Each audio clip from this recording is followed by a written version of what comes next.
Mencionado, então, para a data de hoje, a gente vai estudar os nemateumintos, que também são vermes, mas terão características totalmente distintas, totalmente diferenciadas dos plateumintos. E, para isso, obviamente, a gente vai, professor, vai duplicar o material aqui para que a gente possa entender um pouquinho as características desse cara e, obviamente, a forma do corpo, as estruturas e tudo mais. Beleza?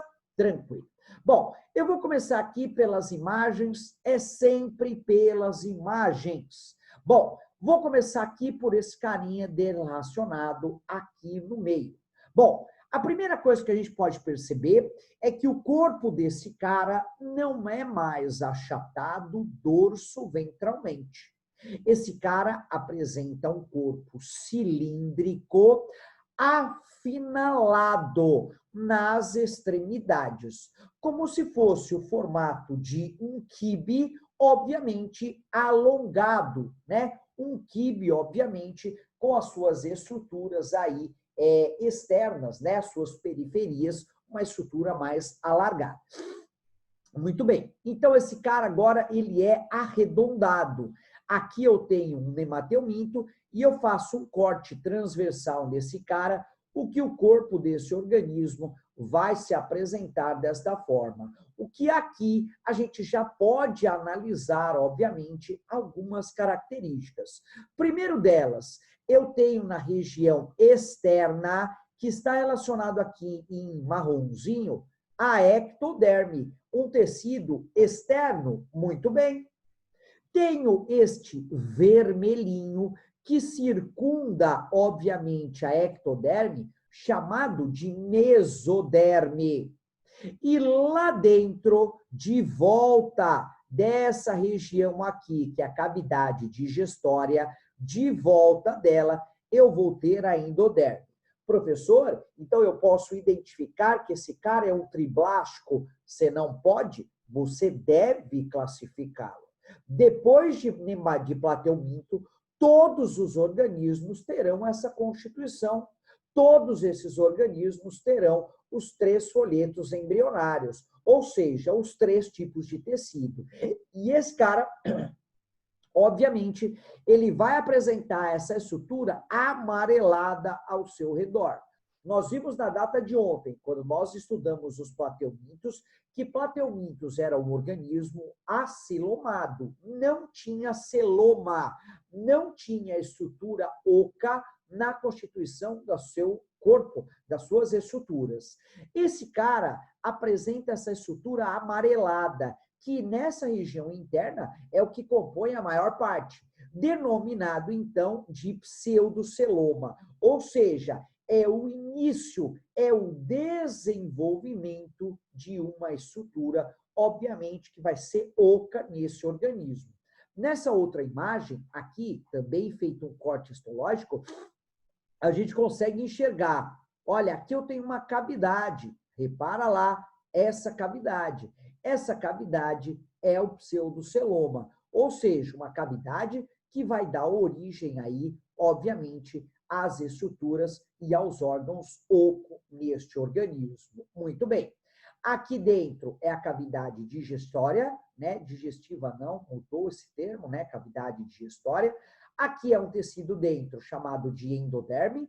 Esse aqui abaixo da ectoderme é a mesoderme e essa região oca está mostrando aqui o pseudoceloma, o que vai dar origem no próximo organismo, que vai ser os anelídeos, que nós vamos estudar daqui a um tempinho, né? Que ele já é um organismo celomado, ele já apresenta alguns órgãos, obviamente, que vai ser aí responsável pela digestão e principalmente por alguns órgãos que são oco, relacionado aí a maior parte ao processo digestório, tá? Bom, vamos analisar esse cara a partir de agora. Você entende que aqui é boca. Professor, está errado de novo? Não.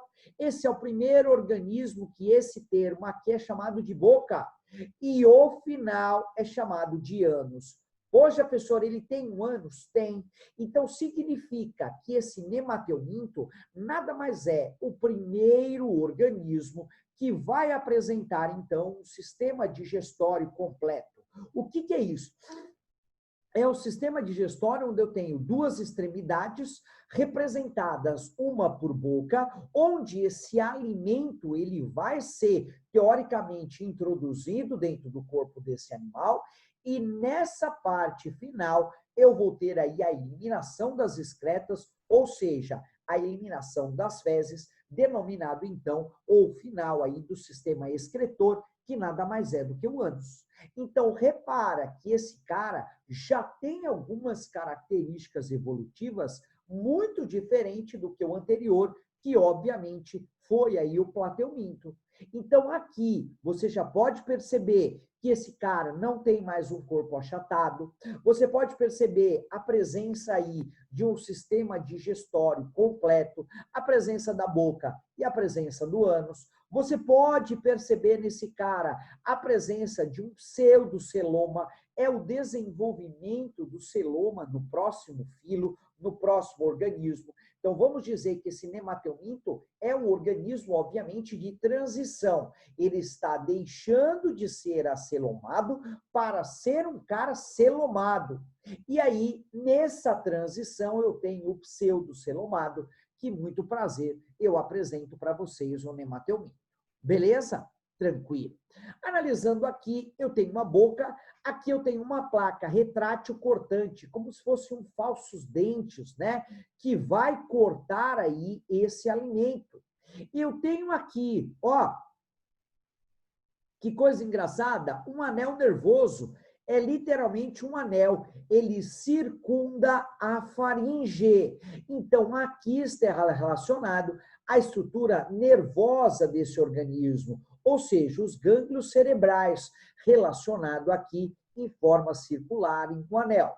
Eu tenho aqui a faringe, que auxilia nessa digestão, e eu vou ter aqui um intestino altamente alongado. E, obviamente, na sua extremidade final, eu terei o ânus. Muito bem.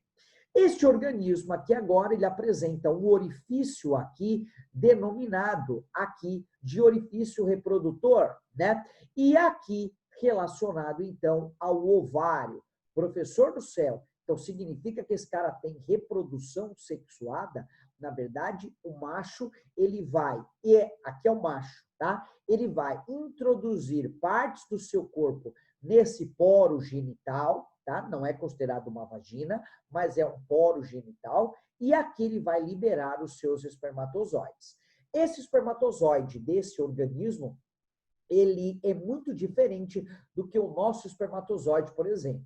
O nosso espermatozoide, ele é flagelado, ele apresenta um flagelo, uma cauda, que ele mexe essa cauda e ele vai se locomover.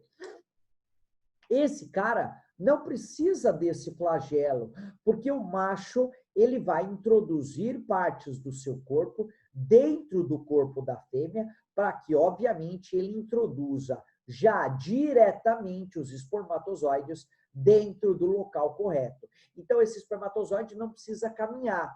Professor, mas quando ocorre a nossa reprodução, a vagina também é o local correto. Concordo, mas entre a vagina e entre a liberação do óvulo lá pelo ovário, é uma distância gigantesca. Então, por isso, o nosso espermatozoide, ele vai ter aí um flagelo, e esse flagelo vai fazer a locomoção até essa região. Repara que esse organismo, ele é um organismo fêmea, é óbvio, ele tem o ovário, muito simples determinar. Agora, repara outra coisa. Neste organismo, presta atenção no que eu vou te falar. Isso é pegadinha de bons vestibulares. Se a gente parar para pensar, obviamente, no nosso caso, é claro que os machos, eles têm o maior porte. O macho, geralmente, né, ele é maior do que a fêmea, né? No caso, na espécie dos animais, o macho é sempre mais bonito, né? O pavão é lindo, o pavão fêmea é horrível. O leão, ele é maravilhoso, ele tem aquela juba exuberante e que, inclusive, né, fazendo uma pesquisa sobre isso, o leão que apresenta a juba mais escura, uma juba preta, significa que ele é um leão, obviamente, mais forte, né? Considerado aí um organismo mais adaptado, né? Diferente aquele que tem a juba mais clara, né? Então, a cor da juba diz muito a respeito sobre a personalidade aí desse leão, né? Se você parar para pensar o peru, vamos dizer que não é um bicho muito bonito, né? Mas o peru fêmea, né? Que não é perua, né? Peru fêmea, ele é horrível. Como na nossa espécie, né? Os homens são muito mais bonitos do que as mulheres. Mentira, só que não, né? As mulheres são muito mais bonitas, graças a Deus, né? Deus aí houve essa inversão. Então, é claro que o professor está brincando, mas eu quero mencionar nessas características que o macho, teoricamente, ele tem que ter um porte maior. Neste organismo, é um dos poucos casos onde isso é invertido. Por quê, galera? Porque nesse organismo eu tenho o que a gente chama de dimorfismo sexual. O que é dimorfismo sexual? Eu tenho uma diferenciação entre os sexos, onde nesse organismo a fêmea tem que ser maior. Uma fêmea de nematelminto chega aí a 50 centímetros, de 35 a 50 centímetros, e o macho varia aí de 15, no máximo 25 centímetros. Então, se a gente parar para pensar, uma fêmea de 50 e o macho de 25, o macho é menor, metade do tamanho da fêmea. Sim, professor. E tem mais uma questão. Por que isso é obrigatório? Justamente pela reprodução desse cara. Gente, é a mesma coisa eu cruzar, presta atenção, um macho Rottweiler e uma fêmea Pinscher. Vai dar merda. A verdade é essa. Não vai ocorrer a fecundação. Os órgãos reprodutores são muito diferentes. Da mesma forma que você colocar uma cadela Rottweiler no cio e colocar um Pinscher macho. Por mais que ele tente, ele não vai conseguir fecundar, obviamente, realizar a reprodução. Então, nesse caso, por que o macho é menor? Porque o macho tem que introduzir no poro genital da fêmea partes do seu corpo para que ele possa liberar os seus espermatozoides. Gente, se fosse ao contrário, o macho maior, ele não conseguiria nunca introduzir partes do corpo dele dentro do corpo do poro genital da fêmea. E aí, consequentemente, amados, não ia ocorrer a reprodução. Então, neste cara, obrigatoriamente, existe uma coisa chamada dimorfismo sexual. Outra coisa, preste atenção. Repara que aqui em cima dele tem uma cutícula, e essa cutícula ela está em amarelo, e ela está na extensão toda externa, na extensão da ectoderme, de um tecido fora, de uma epiderme, obviamente desse meu organismo. Por que essa cutícula? Presta atenção. A grande maioria, não vou dizer a totalidade, mas 99,9% de nematelminto, eles são agentes patogênicos, eles vão causar doença. E a grande maioria desses caras estão aonde? No estômago e no intestino.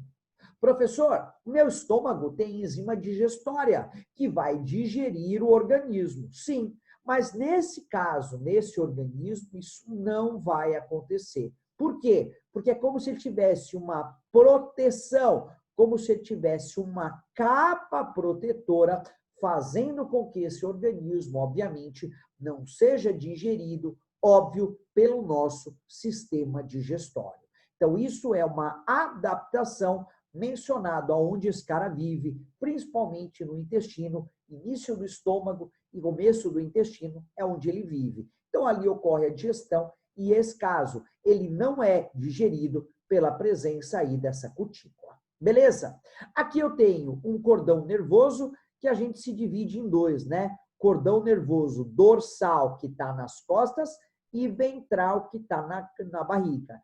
E aqui é o gânglio nervoso, o mesmo cara que está aqui, o anel nervoso. Beleza? Então, esse é o nematelminto. Só para que a gente entenda algumas características dele, são denominados aí vermes que a gente chama de cilíndricos, né? Afinalado nas extremidades, semelhante a um fio, né?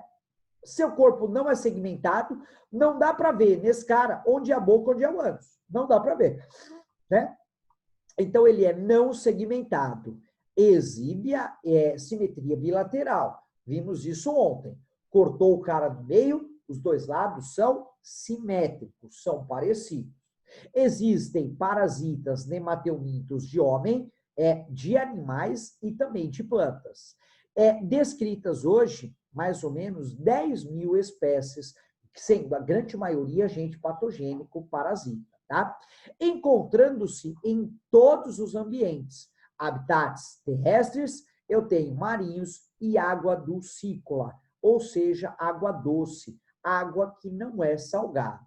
Só para que você entenda o tamanho desse cara, eu tenho desde espécies microscópicas, que você consegue ver apenas com a utilização de um microscópio, ou outras que são parasitas, principalmente de baleias. Essa cachalote é uma espécie de baleia, ela tem a cabeça bem arredondada, né?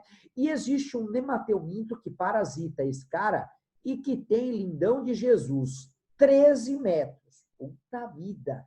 13 metros é o tamanho desse cara, né? Então, é o tamanho desse verme. Então, eu tenho desde microscópio até gigantescos, né? Todos os organismos são unissexuados, chamados de dioicos. Dioico, eu tenho só o homem, eu tenho só a mulher. Ou seja, ele tem sexos separados, onde os machos e as fêmeas são distintos. Distintos. Muito bem. Sendo a fêmea maior, denominado isso uma característica mencionada, então, como dimorfismo sexual. São organismos que apresentam os 3 folhetos embrionários, denominados de triblásticos, que é a ecto, a meso e a endoderme. Muito bem, já analisamos essas estruturas na imagem, tá? São caras denominados pseudocelomados. O que é isso? É uma cavidade onde não há ainda um sistema digestório, obviamente, completo. Existe um sistema excretor composto de algumas estruturas que vai apresentar algumas cavidades. Por isso, ele é pseudocelomado. E ele presta atenção, protostômio. Isso não é uma característica evolutiva. Nós não somos protostômios, nós somos deuterostômios. O que é isso? Significa o seguinte, é o nome dado, no caso do protostômios, aos organismos que desenvolvem primeiro a boca, formada antes do que o ânus. Então, em protostômio, forma primeiro a boca, depois o ânus. A gente é ao contrário, a gente vai de trás para frente. Primeiro forma o ânus, depois a boca, o que a gente chama, então, de deuterostômio e não protostômio, tá? Seu tegumento, eu já falei, ele apresenta lá uma cutícula que vai proteger esse cara, muito resistente, contra lá as enzimas digestórias que estão, obviamente, nesse organismo. Nós temos nele uma musculatura composta aí de células que se distribui longitudinalmente, onde vai promover, então, a movimentação desse organismo, a contração desse organismo, muito parecido aí ao movimento de uma serpente, aí de uma cobra, né?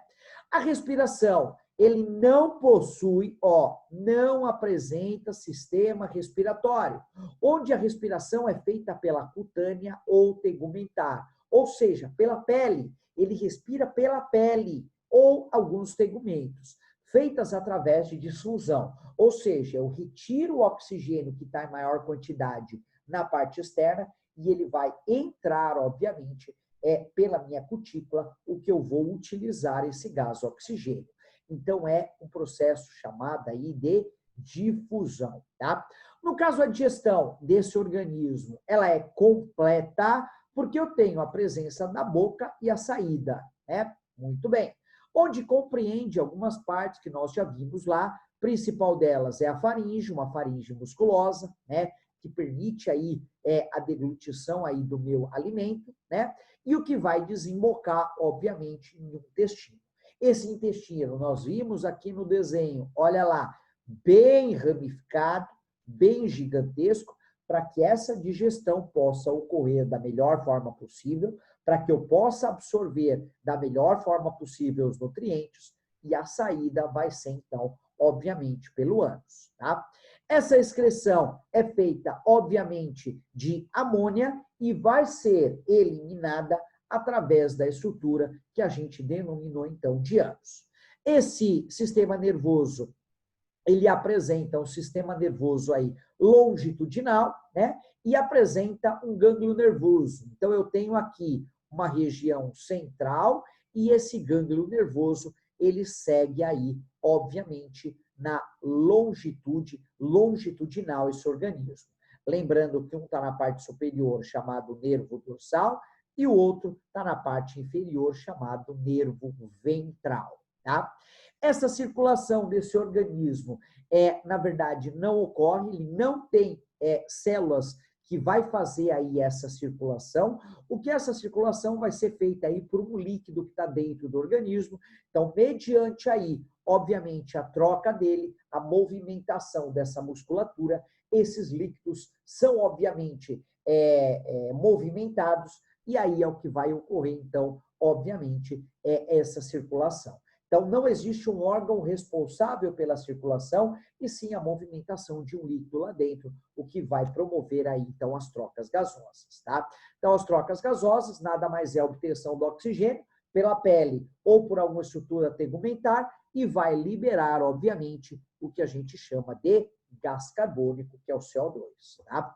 E aqui na reprodução, a gente já viu a estrutura, esses organismos, eles são dioicos, eu tenho macho e a fêmea, a reprodução é interna, né? Então, o macho introduz partes do seu corpo no poro genital, vai liberar os espermatozoides aqui dentro, ocorre a fecundação e ocorre a produção de um ovo, onde essa fêmea vai depositar pelo poro genital esses ovos que vão eclodir e vai tornar-se, então, uma larva denominada aí um novo nemateumínio.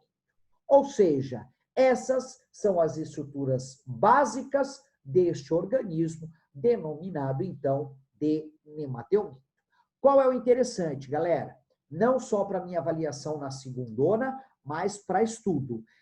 Tenta memorizar, aprender e entender tudo aquilo que vai melhorando, tudo aquilo que vai aparecendo e vai melhorando, obviamente, a sobrevivência desse organismo. Beleza? Ou seja, amados, termino então agora o conteúdo da nossa avaliação. Segundona, vocês têm aí a avaliação, o que, obviamente, a gente não vai ter a nossa aula. Então, teremos aula somente na segunda e terça-feira, onde a gente vai começar, obviamente, o estudo, claro, obviamente, dos vermes, que aí são as doenças provocadas pelos plateumintos e pelos nemateumintos. Beleza? Amores, fiquem com Deus. A paz do Senhor Jesus. Um ótimo estudo. Faça a avaliação com calma, conveniente. Vocês terão 2 aulas tranquilas e, obviamente, até terça-feira que vem. Beijo, meus amores.